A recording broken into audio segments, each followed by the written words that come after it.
Uh, the book that we're covering today is Ibn Arabi's Kitab al-Isra ila al-Maqam al-Asra. It's also known as Kitab al-Miraj, or the Book of Ascension.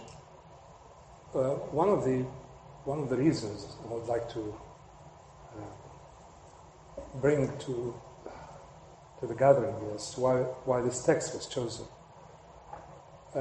It's one of the earliest or the earlier texts of Ibn Arabi. He wrote it in Fez when he was only about 34 or 35. Obviously, after going through a massive experience. And that experience, which he recounts also in the Futuhat, his major work, is that he was engulfed in this state of, for the lack of a better word, of Miraj, or ascension. And he had to record it, he had to write it down. And throughout his life, he comes back to it. He comes back to this original opening that he had, out of which flew and grew many things. It was also during his last years in the West and the Maghreb, before he moved on his final journey eastwards. The entire spiritual life of Islam revolves around, of course, the person of the Prophet ﷺ and the experiences that he had after the revelation came to him, and during the period of the unfolding of the Quran. As is known in the tradition, is that the Quran came down in one instantaneous moment, but then unfolded over time. And I would say that one of the greatest experiences that are sought by those on the path of inner knowledge within the traditions of Islam is to try to replicate the journey of the Prophet, the Miraj of the Prophet. The Miraj itself is mentioned directly only once in the Quran al-Kareem in Surah al-Isra. But it is alluded to throughout the text, and specifically in Surah al-Najm, but in a more oblique way. The journey is composed of two parts, and I think these two parts also govern the life of all those who sought to replicate within themselves this experience. First of all is the journey horizontally, and that's the journey from Mecca to Jerusalem, from the holy shrine in Mecca, the Haram, the sacred precinct, to the mosque of the furthest point, Masjid al-Aqsa in Jerusalem. And in the traditions, this was traversed physically. It was not a spiritual journey as such. It was a prophetic journey which had a physical aspect. Of course, the modern mind may not necessarily understand or wrap itself around the idea of movement along the horizontal axis, really at the speed of light. But it has happened in the karamat, or the breaking of the boundaries of the awliya, or the saints of Allah. What happens is that the 2 points of a compass are folded. So you can witness the individual in 2 places at the same time. This has happened, and I know one person who I can speak from experience who has achieved that. So it's not something that is astounding. This is an unfolding of the horizontal space where the physicality is removed. Traversing, though, from one point to the next is not given to humankind. So one of the signs of prophetic being is the ability to traverse enormous spaces at basically instantaneously. And in the physical experience of the Prophet, there's a beast, a wondrous beast, which is known in the tradition as Buraq, upon which the Prophet rode, and he crossed the journey physically from Mecca to Jerusalem. So there's a physical aspect to the journey. And there are, in the traditions, there are evidences brought forward. For example, the Prophet saw a caravan halfway between Mecca and Jerusalem, and there's no way that the details of that caravan could have been given to those who questioned him afterwards. And there's also the tradition which says that while he was traversing the horizontal distance, he witnessed the reality of human beings. Their inner conditions were reflected in their outer physiques. So you had people who were evil, malevolent, and they appeared in that guise physically, and of course the opposite. So that's the second aspect of the journey. The third aspect of the prophetic journey is when he reached the mosque, or the Masjid al-Aqsa, the mosque of the furthest point, where he was then met all the prophets that were ever sent to humankind, and he led them in prayer. And then the test, as it's not the test, but one of the, a test of the prophetic condition is when the person accompanying the Prophet on the journey, referred to in the traditions as the Archangel Gabriel, gave him two vessels, one with milk and the other with wine, for him to choose. And he chose the one that had milk in it, and Jibreel alayhi salam confirmed that he had made the correct choice. Then the Prophet's condition was rendered pure. His breast was torn, and his heart was washed and infused with wisdom and with iman, with faith. So the reason I'm saying that is that the journey of Ibn Arabi, in its replication of the prophetic ascension, went through also this phase, the phase of purification and cleansing. And in our talk some time ago on the Manazil al-Sa'irin, the 100 steps of the seeker, basically he starts where we ended at the 100th step. That is, he is purified and bereft of all connections to the material world, physically, psychologically, emotionally.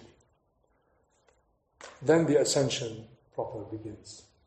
The prophetic ascension went through a number of stages. The first in each of the 7 heavens through which he traversed, and that is seen in the traditions as well as the allusions in the Quran as being more of a spiritual ascent rather than a physical ascent. In each of the 7 heavens, there's a guardian or keeper, a prophet, a specific prophet. The first heaven is guarded and kept by Adam. The last heaven is guarded and kept by Abraham. And in between, there are the great prophets, Ulul Azm, like Isa alayhi salam, and Musa, Moses, and Yahya, and so on. And then, so there's a stage of the ascension passing through the 7 heavens. In the traditions, the prophet does not address the other prophets except by greetings of peace. There's no dialogue, there's no interchange between them. A recognition of the prophetic condition of each and every one of them without going into the details as to the nature of their prophecy. And the final step of the ascent is when the Prophet reaches to Sidrat al-Muntaha, what is known in English as the low tree, or the furthest point, where basically existence stops and it moves into the void of non-existence. Before he gets to the point, Jibreel, who had accompanied him throughout, stops. He could not go any further. But the Prophet is allowed to go to the furthest point where a human being's existence as a separate consciousness reaches the point of nullity. And thus it stops there. Then the Prophet returns, and in the return, he carries with him basically the fundamental teaching of the practice of Islam, which is the salat, the prayer. And there are a number of anecdotes as to he's first told that the man should be in constant devotion, and then the constancy is reduced to the final form that we know it now, which is the 5 prayers at specific appointed hours. So this is the sum, as it were, of the summa of the spiritual experience of prophecy. And all those mutasawwifa, all those realized beings in the entire spiritual history of Islam want to replicate that, want to achieve the same pattern that the Prophet had. And before Ibn Arabi, there were other people who wrote about their own ascension, Bayezid Bastami, for example. But it was far more fragmentary, far more related to individual aspects of this journey and the ascension, the horizontal and the physical. And I think Ibn Arabi will probably be the first who talked about it in such details, hewing to a very large extent to the specific stages of the prophecy. So the Kitab al-Miraj is really, it is also one of the more accessible books of Ibn Arabi, and that's saying something, because Ibn Arabi cannot really construct a sentence without throwing all kinds of symbols and allusions and various meanings into it. And it takes a great deal of concentration and knowing that particular language to be able to get to the heart of it. So what I've tried to do is not to treat this in an academic or scholarly way. I'm sure it can be done better in any university course although I don't know such university courses, but to see how useful and practical it is for us as individuals. And I think when I went through it, I've read this several times, but I went through it recently. It is really not something that happened 1,000 years ago that may or may not have any relevance to us today. Any person, I think, who wants to and needs to have an exposure, an experience, a confirmation of this experience, would benefit a great deal from reading this text. So the text is written in the form of rhyme prose, which is a peculiar way of writing in Arabic. It's not done very often now. In fact, it's not done at all. So it has a certain rhythm to it. The best way of translating it, I think, is in the form of free verse, which is what I've tried to do. I don't know if I've succeeded. And the more spare it is, the more concentrated it is, the better, I think, for the reader. What I was hoping to do, inshallah, if I have the energy and the time, is to take all of these major texts that we've talked about, and inshallah we'll talk about in the future, and render them in this kind of accessible way, hoping that they would become more readable by practitioners rather than by just academics. People who want to score points. So we'll start with your permission.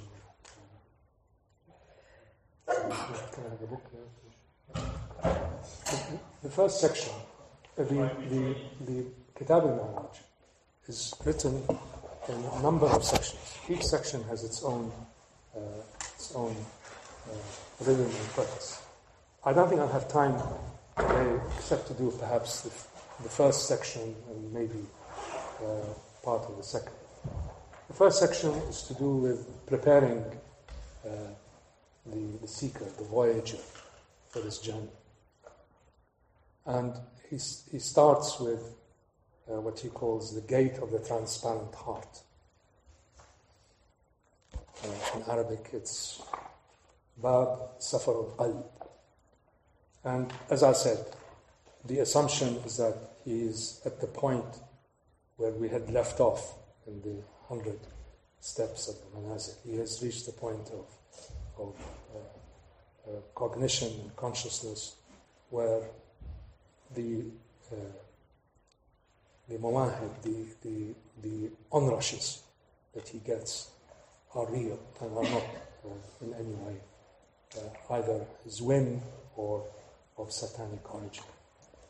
He says, I left the Andalus, which is Andalusia, seeking Jerusalem, riding my steed of surrender, Istislam, which is in the name of Islam, resting on my couch of yearning. He's pulled by. Sorry, before I continue, I'd like to say that this was done and experienced by Ibn Arabi entirely at the spiritual level, at the level of meaning and symbols, not at the level of physical reality. And he says in his introduction that he experienced this while asleep. It could have been a form of heightened unconsciousness, but it is not. This is really important because he wants to separate his experience from that of the prophetic experience, which he cannot aspire to. I left the Andalus seeking Jerusalem, riding my steed of surrender, resting on my couch of yearning. My nourishment, only trust, tawakkul. He has to have absolute trust in Allah. I was seeking the people of being and verification. أهل الوجود والتحقيق. Reaching a brook drawn from many springs, I met a knight. The word knight in Arabic is fata, and from that word the idea of chivalry, spiritual chivalry, is born. Futuwa is a kind of spiritual order in Islam, like Sufism light. In the Quran Kareem, the Prophet Abraham is known as the Fata. So it carries in it connotations of valor, spiritual courage, and a sense of determination and purity. I met a knight spiritual in essence, divine in attributes. So his guide, again, a lot of what Ibn Arabi wrote could have filtered into the West and into the Divine Comedy of Dante, which was written 2 centuries later.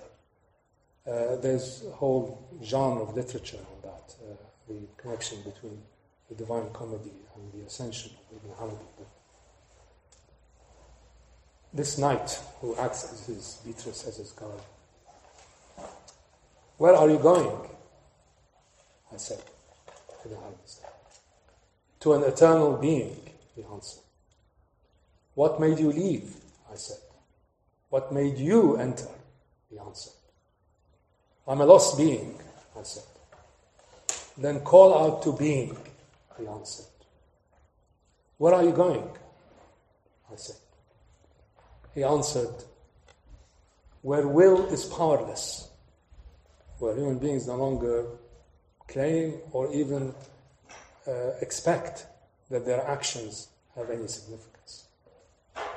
To the land of the 2 sunrises, to the land of the 2 moonrises. This is a symbol also drawn from the Quran Kareem, where Alexander or East Dhul Qarnayn emerges from the land of the 2 sunrises.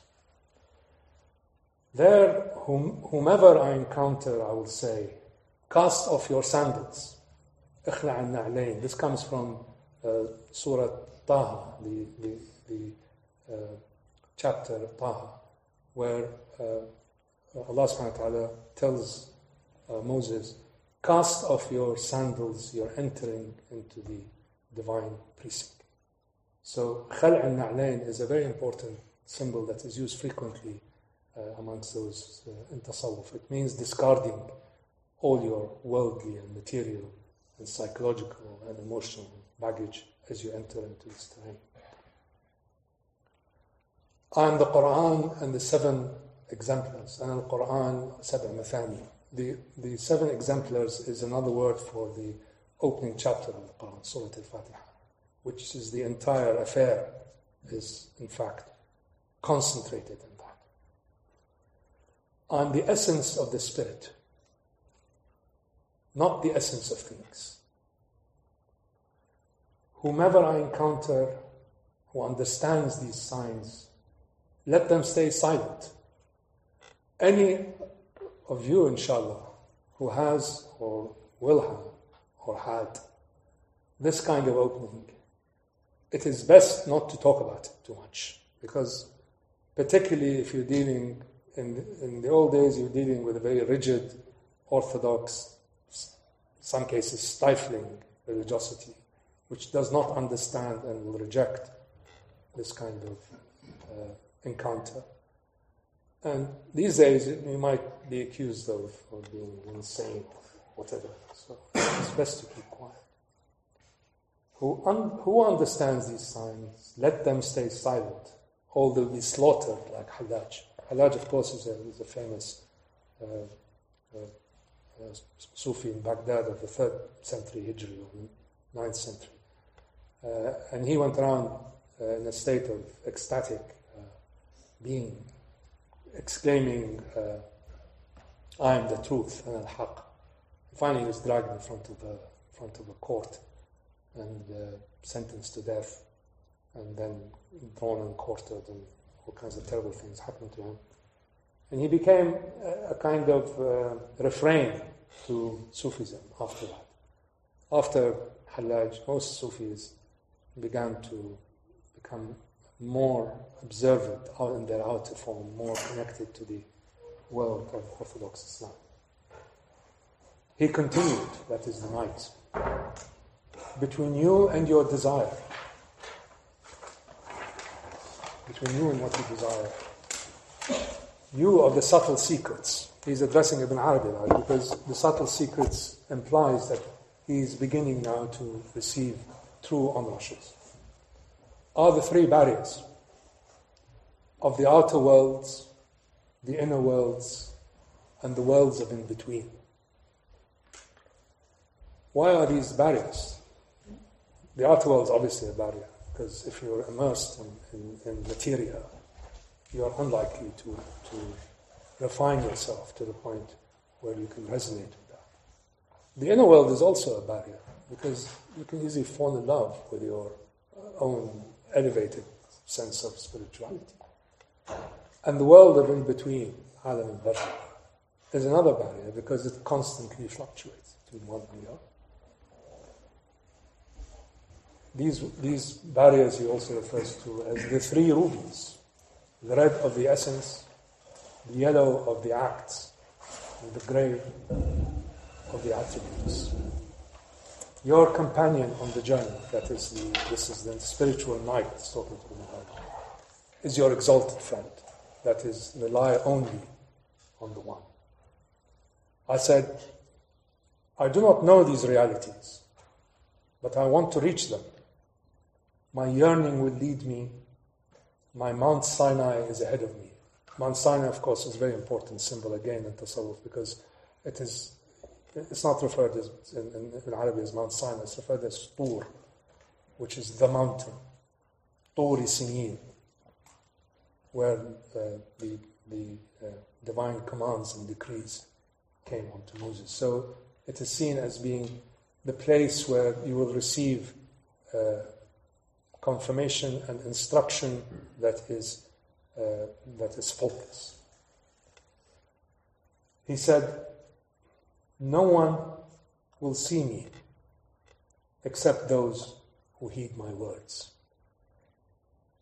What does this mean for us? Is that the visions that you expect, or the kind of, all kinds of kaleidoscope colors and so on, really mean nothing.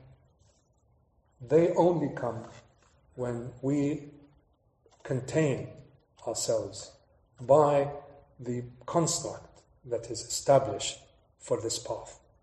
You cannot do this without a great deal of inner discipline.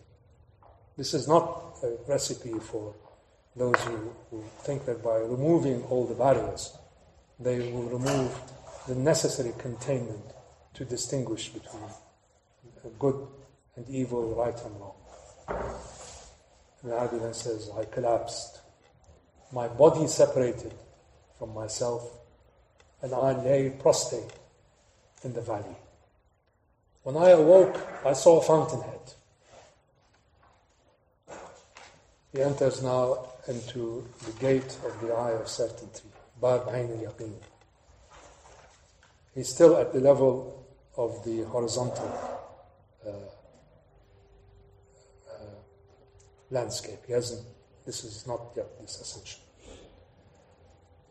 From the fountainhead, a voice cried, "Where are you heading, O knight?" "To the prince," I said. "But first," he said, "you have to pass by the scribe and then the minister. They will take you to your desire." "Where are the scribe and the minister?" I said.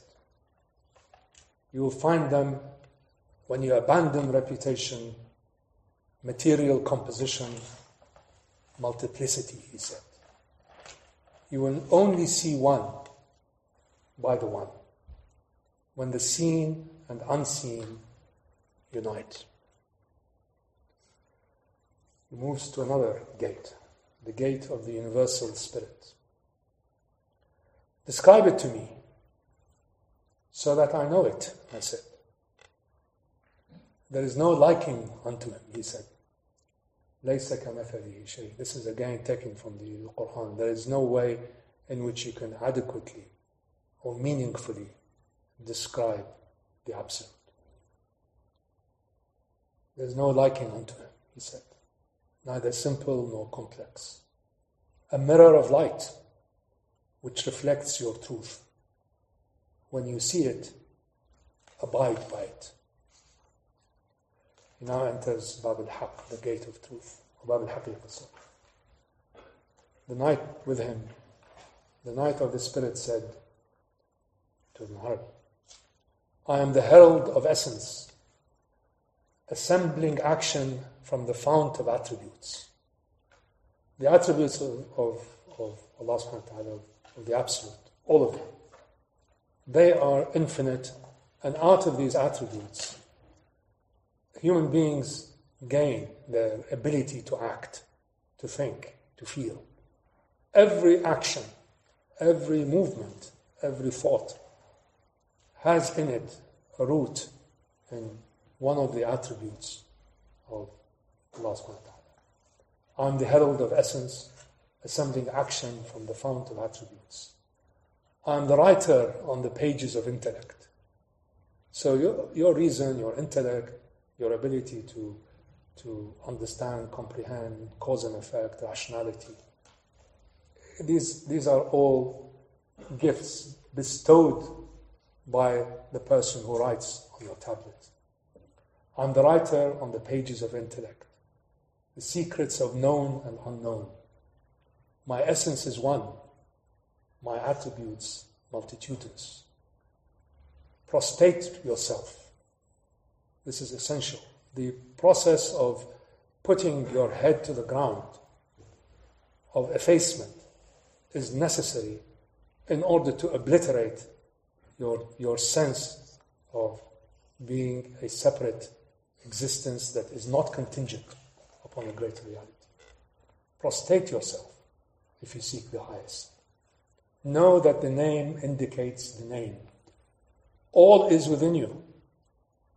Be content and eschew what does not concern you.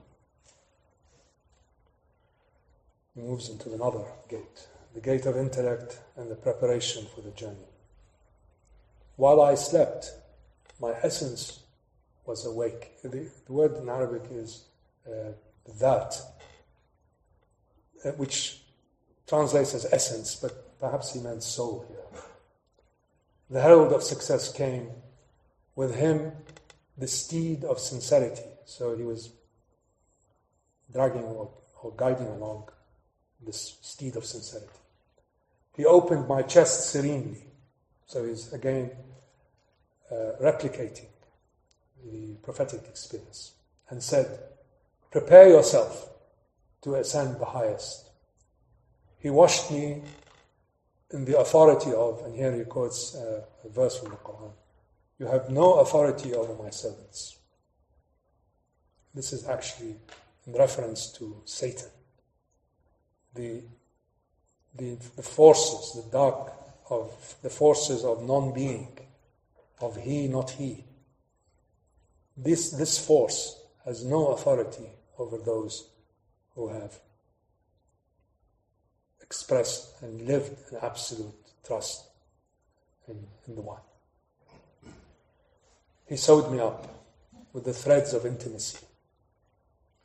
He flew me from the precinct of existent things to the sacred garden. I tied my mount at its gates and kneeled at its prayer niche, the mihrab. Then I drank of wine and milk. Now, if you notice, the Prophet only took the milk. The wine here, of course, is the wine of Gnostic knowledge. It is not the wine of physical enjoyment. There I drank of wine and milk from the cup of the true message of the Prophet. I descended from the skies onto the sacred valley. The Knight of the Spirit said, discard your sandals, leave اقلع النعلين, leave them again. I did so enchanted. I discarded my sandals in the lofty valley. I came with the singularity of nothingness to my appointed hour and place, abandoning attributes, seeking essence. I'm neither the cupbearer nor the thirsty one. He is neither this nor that, because he has gone beyond. He's in a luminous phase. I'm not the smiling one, nor the grieving one. Separation has gathered into one.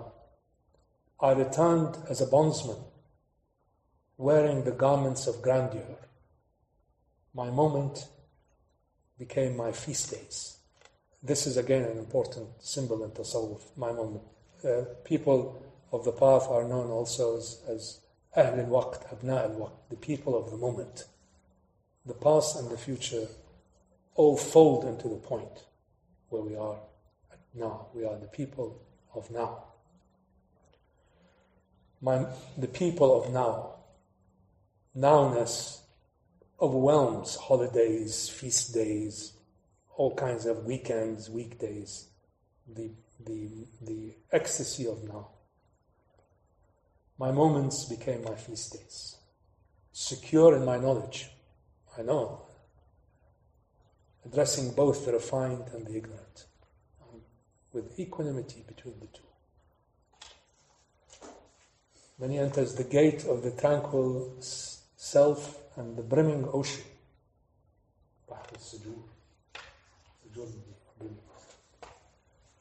I ascended with the herald of success, Wali al-Tawfiq, or Rasul al-Tawfiq, on a clear pathway, overlooking the brimming ocean, and all afflictions were erased.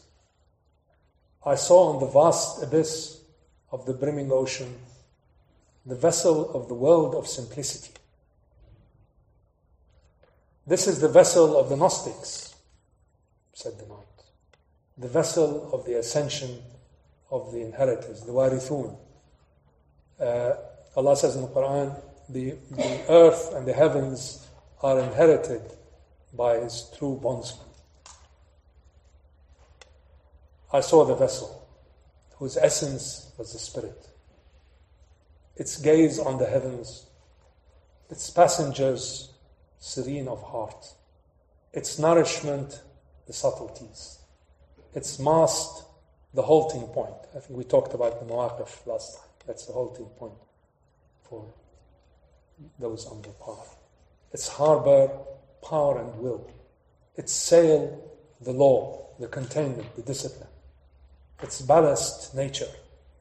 Its rope, its ropes the causes, its hold the stores of the kernels of the hearts, its captain transmitted knowledge, its mate reason, its crew the rewards, its merchants the resources of wisdom, its cargo the secrets of the heart, its dispatcher eternity, its destination denying the material causes, its seas reflection, its winds remembrance, dhikr, its waves the states, the ahwal, the conditions of individuals on the path, its call action. The vessel begins its voyage with, and this is again a Quranic verse, in the name of Allah is its journey. It starts by uttering the name. The vessel ends its voyage with, read in the name of the Lord. Iqra bismi rabbik. This is the first ayah that descended on the Prophet. Read in the name of your Lord. الذي خلق الإنسان. It sails on the sea of striving until it reaches the shores of witnessing. And when it traversed the sea of dejection, left it behind, and escaped its tossing waves, the captain chanted, when my innermost secret manifested itself, my existence was annihilated. Once you know that you're a contingent being, your sense of selfhood becomes dependent entirely on the reality out of which this shadow had emerged. My star vanished. My heart reflected my Lord's secret. I became a stranger to my body and senses.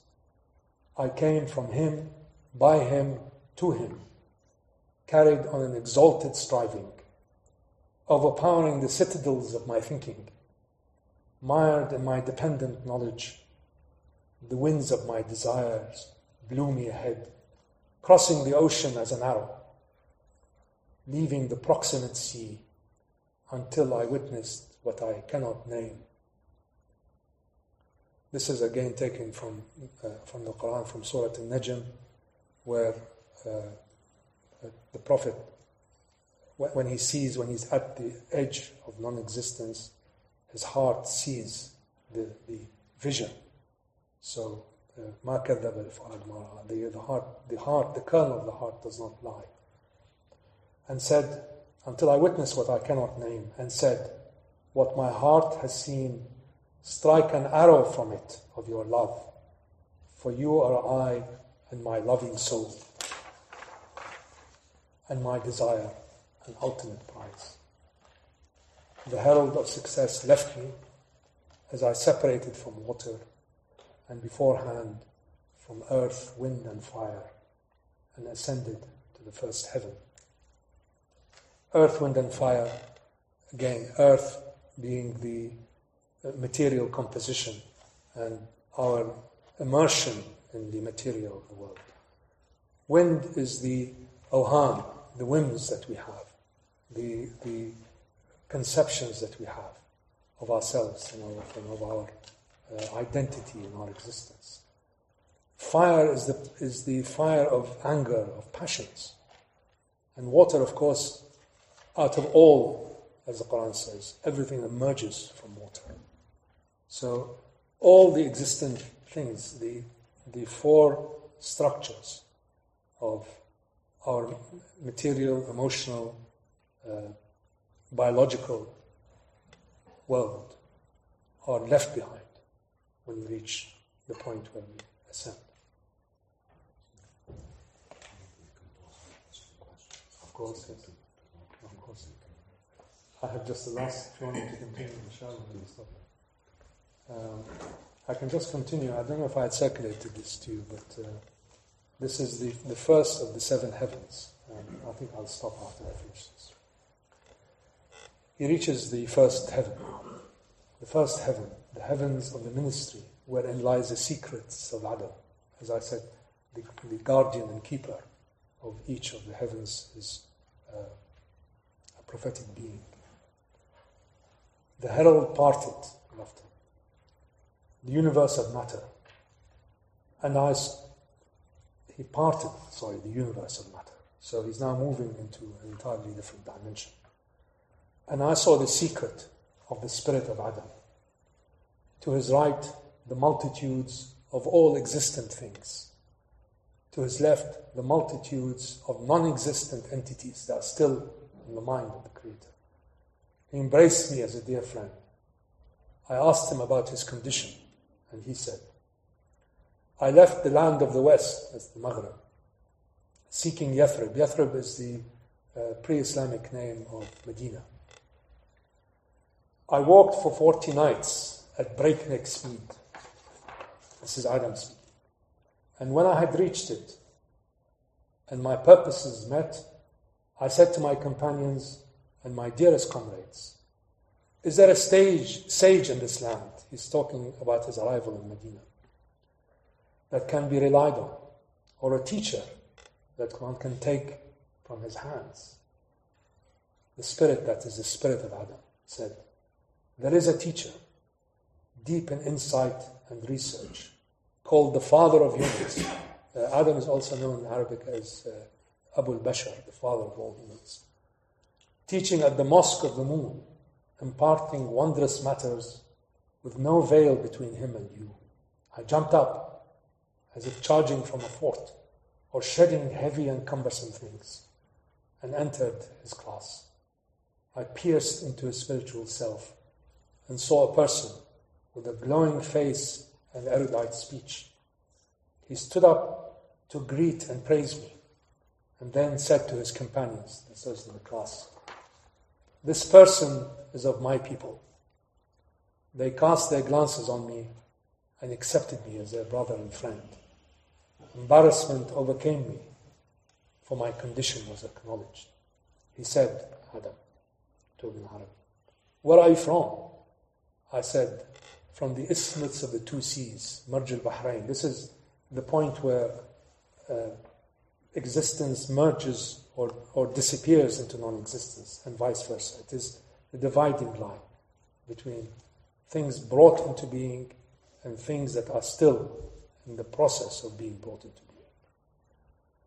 And the metal from the two vices, this comes from the alchemy that was bringing metals and combining them together, creating something out of baser, higher.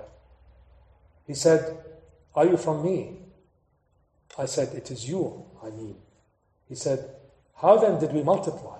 I said, in the same manner that we were united. So one and many all originate from the fountainhead, from the Godhead. I continued, our master, addressing Adam, give me a useful matter, a speck of wisdom in which I immerse myself and take on its meanings. He said, take for yourself, may Allah increase and enlighten you and expand you in your bounties and good works. Truth seized me, that's Adam speaking, and obliterated me. Then he granted me all and burdened me with little. And when he bestowed me with his vice regency, human beings are in the Quran given the honor of being Allah's vice regents on earth. When he bestowed on me his vice regency, the Khilafah, and granted me all the secrets and wisdom, he returned me to myself. My faculties were restored, and he took me as his friend, purifying me and installing me on a pedestal. The bondsman is a servant, the king is the master. I have stayed thus over the ages. There is no one else with a similar essence. He then divided me in two. It's Allah dividing Adam in two. And the one command became two. Then he enlivened me and showed me what he had hid from me and preoccupied me. And I said, that is I, and no one else. He then joined the two halves, revealing the gap between essence and the attribute. And I said, my God, what is this shadow for? Shadow between the two. He said, When you enumerate on the tablet and the words overflow from the light of the sun, and it fell in disarray, and your eyes saw the jumble, you will know why I gave you this shadow. Adam said, when I wrote with the pen on the ancient tablet, I found the secret of eternity in the face of non-entity. And now I teach what I have learnt, and I transmit to my companions what I have been taught. He then chanted, O moon of secrets, thou who honoured me with a sash of greenest silk. Sundus is a material that it's supposed to be only given to those of royalty. Green silk. If the heat of the fire had not dried me out, I would never have dried. I have stopped marching time. Again, back to Ibn al-Waqt, the time itself, the control of time, those on the path is really critical. Patience is the bringing of time to the point of zero. That is why you are called the untapper. I learned of things that have started with you. Without you, they would be naught. You glide over the heavenly stars on a fleeting steed of the finest copper, forged by the coppersmith. Ibn Arabi then says, I was elated by that to which I was entrusted. I was pleased with what I had been granted. Then he said, as Adam, arise and proceed. You shall see in the second heaven what had been concealed from you here. I shall stop here and talk about the second heaven next time. So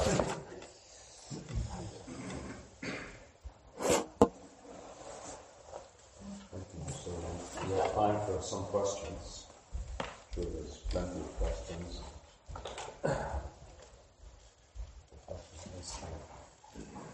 Thank you so much for a very interesting text and a wonderful talk. I wonder, excuse me, if you could explain a bit more about the two sunrises and the two moonrises. I mean, I'm familiar with the passage in the Quran about Dhul Qarnayn, but I've never really understood that either. So, by relating the two, I think I need some more explanation. Well, as far as I think I know, what I've read is that the two sunrises is basically a condition where it's a multiplication of one. It's an Arabic, hyperbolic term. It means that the two sunrises are in fact infinite sunrises. So it's a land where it is all light, and the moonrise is a reflection of that. So, since we are not the shining light that comes from the sun, the land of the two moonrises is the land of those who are basking in the reflection of the one. So, when two is used in Arabic, it also denotes many.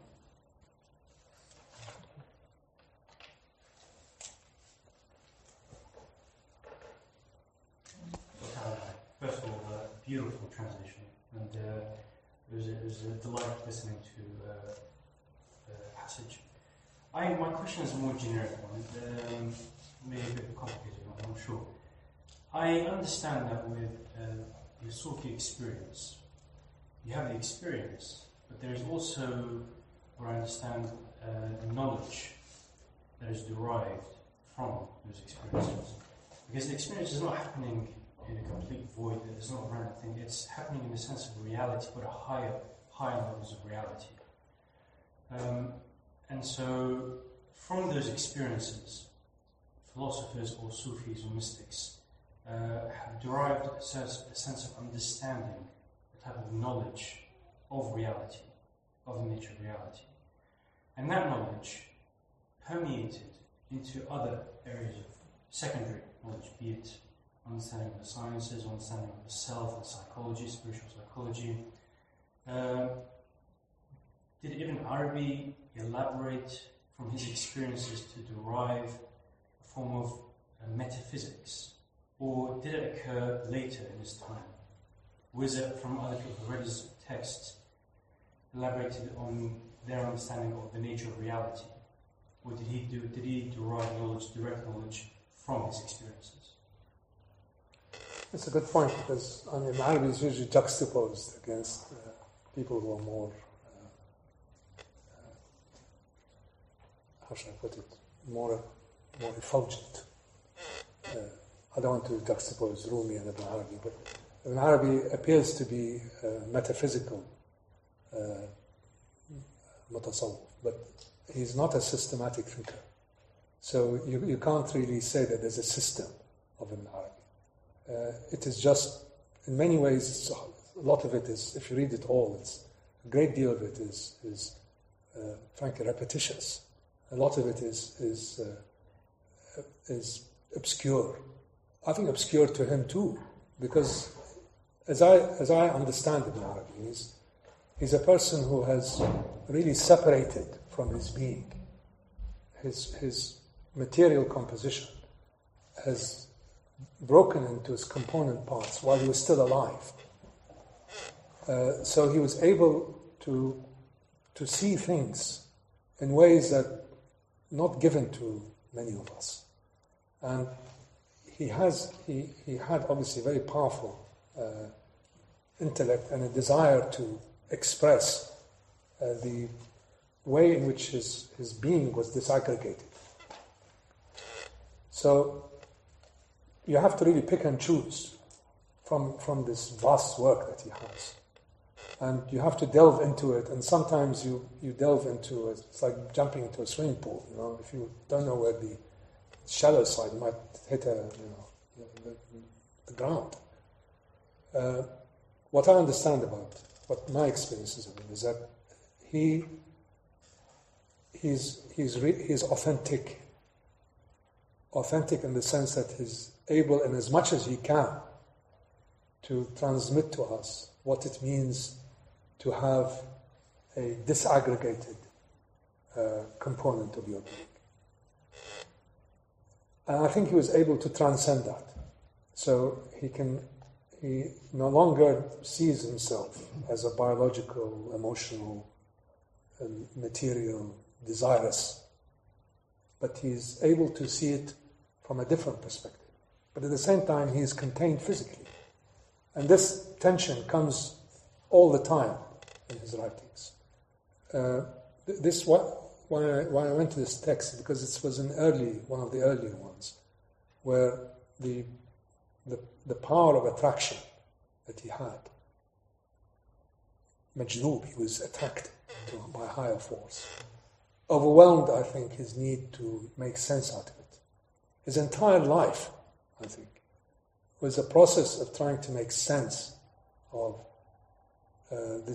this aggregation, the D-composition of the human being. And it is very, very difficult to find words to express these things. Very difficult. And he had to basically invent a new language. And he constantly had to refer back to the sources of inspiration that he had. He had internal state, and external sources acted on him. The two most important external sources, I think, is the Quran and the Sunnah.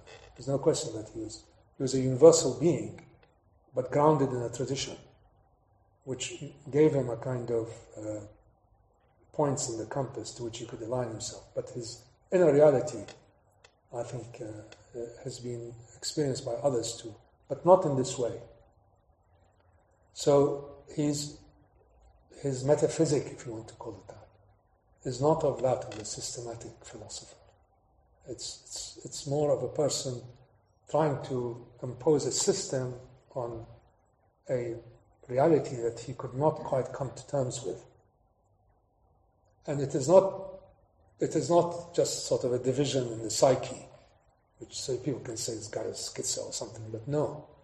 It is the breakup into the component that's earth, wind, fire and water. I mean, this is a sort of Aristotelian way of looking at it. But these are the components that ground people. So all of a sudden he is ungrounded, and he has all these things acting on him. And so his visions, I think, are real, are true, are authentic. guess because of the nature, the non-systematic nature of his experience, he had to speak in symbolic terms and mystical language or elliptical languages, because you can't capture those experiences in words and ideas. You can't.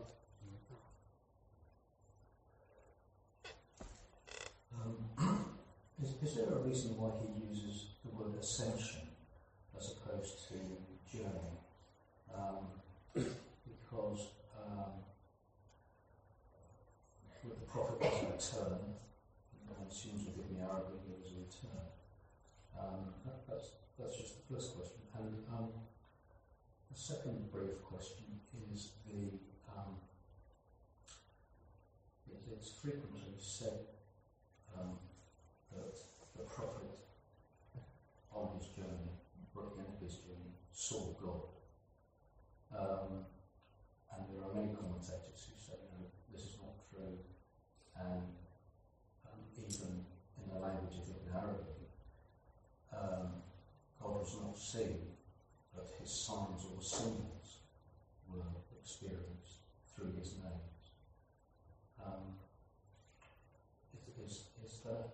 Is that your understanding? Yes, I mean, the actual physical vision is not possible. It's not, and even in the Quran it says, Ayat al-Kubra, he saw his greatest signs, the Godhead. That's the only word I can use to express haqq. Is not visible. It's not something it's no thing. So some of the anthropomorphic commentators, which has come down in certain lines of in certain madahib, they insist that there was a physical aspect to it, but it's not possible.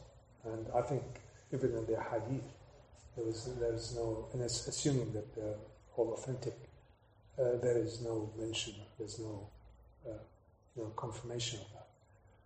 As for why Ibn Arabi used Miraj, Miraj is a commonly used term. It means to rise to. His book actually is not called Kitab al-Miraj. It's not called the Book of Ascension. It is commonly known as the Book of Ascension. His book is called Kitab al-Isra ila al-Asra, the journey to the higher. It is, and then it is known commonly as Kitab al-Miraj. In the case of Ibn Arabi, I think in the case of anybody who wants to replicate, not wants to, but who is honored to be able to be replicated or to replicate this condition, it has to be of a spiritual, elusive nature. You're not in a prophetic condition that you're allowed to traverse these journeys. So even though it's a spiritual, even though it's a meaning-laden type of experience, it still has two axes to it. One axis is the axis that is still has in it elements of what we think of as material reality. But once these elements dissolve and you become more and more luminous, the axis moves from horizontal to vertical. It's not a mathematical axis, it's like a grade. So the Miraj, also Miraj in Arabic means yahriju to. It's to lean towards. There are many words that have that connotation. A person who does not walk correctly is yahrij. So it can mean an ascension, and it can mean also leaning to. So it has that ambiguous quality to it. Also, by the way, the prophetic Miraj in the Quran is not known as the Miraj. It is the Isra. It is later that it was given that. Perhaps it's the wrong term because you put it into a different kind. It's a point of linkage maybe with other spiritual traditions, the idea of ascension. But it's different here, qualitatively. In the narration, it says that the prophets are some people who reaches the low tree of the uppermost limit, and then it narrates that he goes beyond that. So there's an indication that he's he's actually transcended that limit, and his eye wave is not. So he is witnessing the essence, in actual fact, of God. So what I'm trying to say is there can be no duality in this. There's the essence, and if there's unity of existence, according to Arabi and others, then there can be no separation or separate or witnessing actually, because it's one. Well, in the Quran it says he's within two bows, so it's not there. The witnessing of the Rabb is possible. Witnessing the attribute is possible. We always witness it in our daily lives. And we witness it in more and more refined and purified forms. But the attributes only indicate to the one. They're not the one. That's why the name is not the named. So when you say, even using the terms that we use, God, one, absolute, all of that, they really have no meaning when they're immersed into a unity, or what we consider to be the absolute form of purified singularity. This is what we are able to contemplate. But it goes beyond that. So I can only make the assertion that any point beyond that, the ability to discern is lost. And therefore, prophets, human beings, ordinary mortals, immortals, I don't know, gods, Jupiter, whoever, the capability of discernment becomes non-existent. So the physical witnessing is, I think, the witnessing let's call it the absolute, in a singular form, like the one, or witnessing the absolute as al-Wahid al-Ahad, al-Fard al-Samad, the one, the only, the unique. Yes, these are all attributes. But so you can witness the absolute in this relative sense, but not my assertion of the unity of all.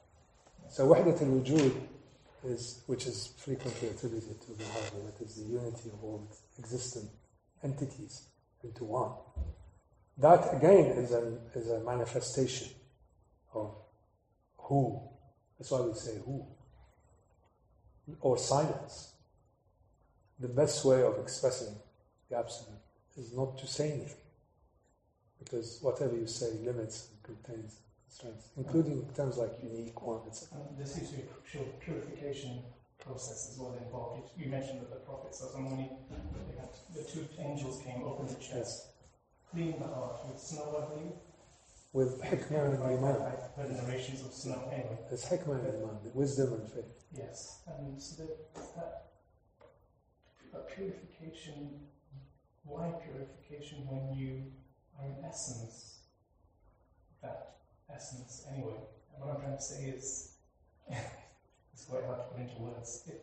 Why have that purification when you are in essence that Allah, or the one? Yes, but you're talking about this again. This is the isthmus. This is the Marj al-Bahrain. You're going in and out all the time.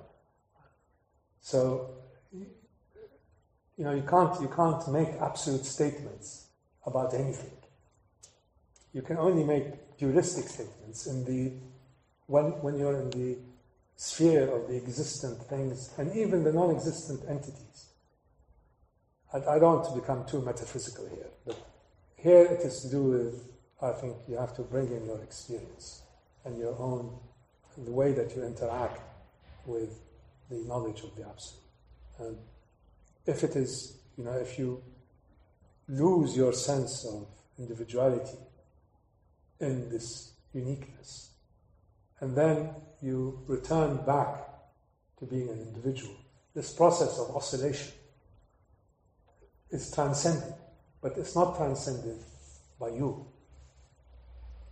It cannot be transcended by you. You can bring it to the point where the oscillations become less and less, where they become less and the amplifications become less and less. But to get a, what's called the flat line is, I think, impossible. But the idea is to be as close to this flat line as possible. And there, I think, you have to disconnect from the various entanglements that make for the amplitudes, the frequencies of your life. So what? Yeah, I just wanted to ask you a language question at the beginning when I'm a little bit confused. It says you, I, and I'm not quite sure who at some point I'm not sure I is God talking. And well, if you tell me where, I can. It's very. Yeah, I printed the page 4, Yes. where it says, "Where are you going?" And then it says, "I said," and then quote, "To an eternal being." He answered, "What made you leave?" I said, and then later on he says, and then below, further down, it says, "I am the Quran and the seventh example." It's a little bit confusing. I was wondering whether he's doing it on purpose. No, it's not. No, it's, unfortunately, I'm not very good at these putting quotation marks and so on. Where are you going? I said. It means Ibn Arabi. And he answered, that's the night, the spiritual night. Who's the spiritual night, yeah. He's the person who is his guide. It says, reaching a brook drawn from many springs, I met a knight, spiritual in essence, divine in attributes. Okay. That's his companion. Which companion, sorry? As he was entering into his journey, he met this knight, this fellow. Oh, I thought the knight you meant him. No. It's another person. But he also uses the word for himself, by the way, because he turns himself into a knight later on. That's how I understood it. Yes. And so, do you think it's? I find it very confusing, to be honest. I don't blame you. But I also wanted to ask whether there's any connection between whether you use ascension or journey to the higher, stations, or do you think it could be to do with the astral travel? It's an astral travel experience. Astral, I'm not quite sure. There's some people who do what we call lucid dream. In this Gurdjieffian sense, is that you're referring to it? I'm not sure about Gurdjieff, I'm not aware of him. Okay. But Because he uses astral stuff a lot. Basically, there's some people who, it's actually a dangerous thing to do. It's not something I would recommend to anyone. But some people have the ability to actually travel, and they understand the notion of nothing. There's no time and there's no space. Basically, the dimension of time and space don't exist. They understand that it's all, they get closer, I think, to understand. They would probably understand it in Arabi, I don't know. But so I was basically wondering if the experience of the Prophet was not actually physical, was very much to do with the other dimension, and it was just, he didn't have to train for it. It just happened. He was invited to do the trip, and he had all these experiences. And I forgot what I was going to say. Yes, basically, I was just wondering. I've asked a few days ago. I was speaking about this actually to someone. And she said, no, that was definitely not an astral travel, because I did some astral travel and I tried it and I got the answer, it's not. I said, okay, good for you that you can do that. But so she was convinced it was a physical travel. So so that was my question. So well, I'll try to answer what I think is your question. But and the reason why I think there has to be a physical part to the prophetic journey is because he had to explain it to people. And if it's entirely spiritual, I don't think anybody would have believed him. I mean, people would say it's just hallucinations or he has a bad dream or something. So the physical aspect to it, the physical aspect of the journey is basically an essential element of prophecy in order to have the doubters and the naysayers be confirmed regarding the second aspect, which is the essence of the journey, the actual Miraj, the actual ascension. Now, I don't know what astral travel means, actually. All I can say is that... I should bring the families into it. Well, it may or may not happen. There are only certain beings, and I said earlier on that I have come across one, where it is possible for them. Now, maybe not physically, maybe in a sense of presence, being present in two places at the same, two very different places at the same time. This is possible because the folding of space is possible. It is one of Allah's. He's capable of anything, but this is one of the graces that are given to some, very few, maybe one every 100 years or something.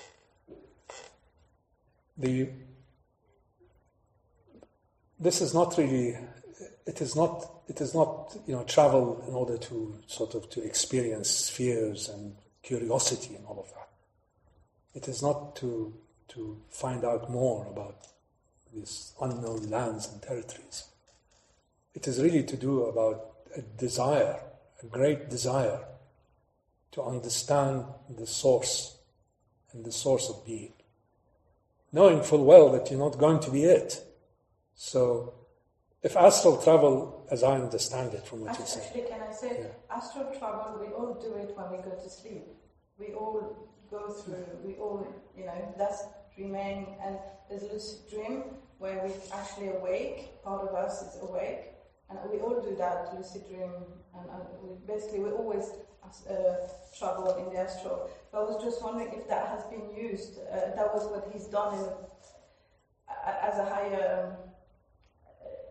where he was actually fully conscious. I mean, I prefer to call this a kind of heightened unconsciousness. It is like sleep, but what you experience is you interiorize a desire, a yearning, and you really do not relate that yearning to any particular outcome that you seek. So at that point, I think. Thank you. Yeah. Oh yes, I was. On the previous question, when you were saying that describing the state the person gets in terms of gnosis or nearness. Is that then? I mean, you reading anybody, or going through the intermediaries through books and things and discourses. That's not the means to achieve that. To achieve a certain degree of personal direct experience, it has to be a personal effort. It's a completely direct experience rather than through... I think so. I mean, you can prepare yourself in any way. I mean, you don't have to dive into all these books. It can be something very tedious, but it depends what your pathway is.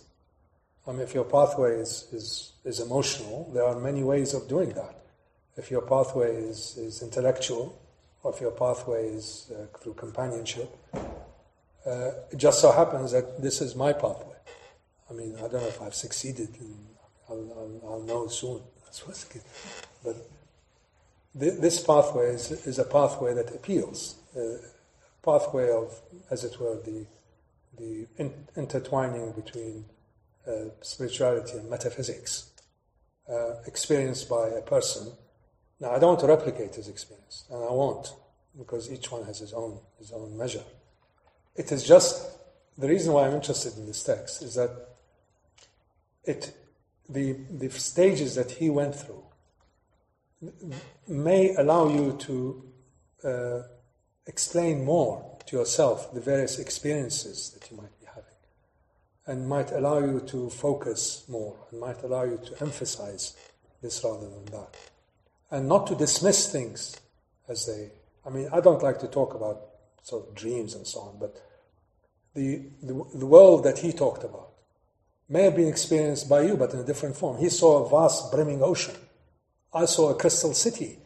But it is a different way of experiencing the reality of the vastness of what we don't know.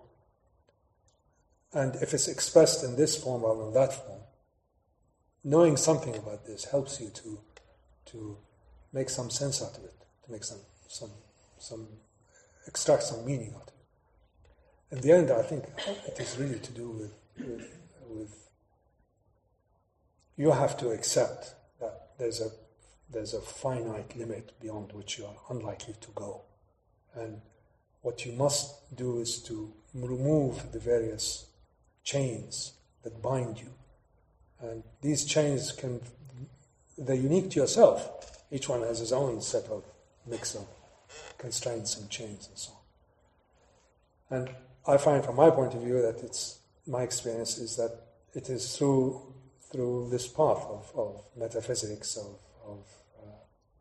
let's call it a rational or rationalizing discourse, but it has to be ultimately experienced, otherwise it becomes sterile. But is there a practice as well? Obviously, in invocations and the practice sitting in meditation, muraqabah, no? All of that. All of that. All of that. Yeah. Or none of it. But you should do the basics. You can't force these things on. No. Really. I mean, and you can't really be guided by it. And you have to be, again, honest to your condition. And this is, I find this to be the single most difficult thing to do. That is, to have take true stock of yourself. And know thyself. You know, Delphic Oracle said that. The Prophet said that. You have to know yourself. You have to know where are your buttons, and not cover them up by your history or your biography. It can be very boring, all this stuff. I was this and I was that and I suffered this. It's just all this nonsense. All of this has to go onto your specific matrix. Part of it is inherited, part of it is acquired, part of it is by effect of others, part of it your own fantasies. But you have to say, if you can't do your salat on your knees, like I find it difficult, you should sit on a chair. There's no point breaking your back. If dhikr is just a lot of noise, then you won't get. But if you think that you're getting somewhere, then go whichever door opens. It's my only advice. There's a famous saying, I think, by Bastani, who says, "The matter of which we speak can never be found by seeking, but it's only the seekers who can find it." Yeah. One more question. Who had? Which one of you had your hands up? I think this gentleman. I think we should just let Okay. ask that question typically. Okay, if you make it short, then we can take two. You mentioned that after they were separated, like he was Adam, I'm saying they were separated, he was reunited, and then there was a shadow. I don't understand what that meant exactly. What the shadow is. What the shadow is. What the shadow is exactly what our friend was saying. The distance. There's always a gap. There's always a point. I mean, Adam is that. He's the original man, the original existent intellect. Archetypal man. And that man, that original, the primordial man, when he was put together again, he saw separation. He was put together, but there was always this shadow. And this shadow is the privilege and the citadel of the Absolute. If the shadow goes, then there is nothing there. So is reunification with Allah. You don't reunify. There's no unification at all. It's nothing to do with us. It's like, you'll be shocked if the sun is shining and you walk out, there's no shadow. Wouldn't you be shocked? So shadow is necessary in order to see where the light is coming from. There's no shadow, you won't see the light. I was going to ask about the guide or guidance. The guide. Yeah, because you said, you were talking about the way to this experience, and it struck me that he talks about meeting guides again and again. Is that an essential part of it? Well, I think it's an essential part of it, and whether it's the guide within you or whether it's a physical guide, another companion, a guide who's been through this process. But how essential is that in this? The guide is essential. The second guide is essential. Because what I got really struck by was when he said, I went to Medina and I asked if there was a sage there. Yes. That's the spirit of Adam, trying to seek its source. It is very confusing, I agree with you. And inshallah, when I write it up in a more formal way, a lot of these, I will control the commas and quotation marks and so on. The guide is essential in the process of reaching the stage of refinement. I mean, as I said, he starts where we left off. The guide is necessary. You have to have a guide on this path. But you don't have to have the guide forever. The guide changes as you move along. Of course, you might become a guide one day. That's fine. But once you get to the point where you are ready and able to move on this journey, then the guide becomes it becomes not a guide of conduct, not a guide of advice, not a guide of direction, but a guide towards the essence, towards the world of the merger of the two oceans. And this guide, I don't know if it's spiritual, that's the word that we use, but it certainly is non-physical. It's a non-physical guide, but it's a different kind of guide. It's like an inner guide. Yes, inner guide, an inner compass, or I must say I've not been there, but those who have been there and have told me that it's a kind of, again, we have to go back to the referential point.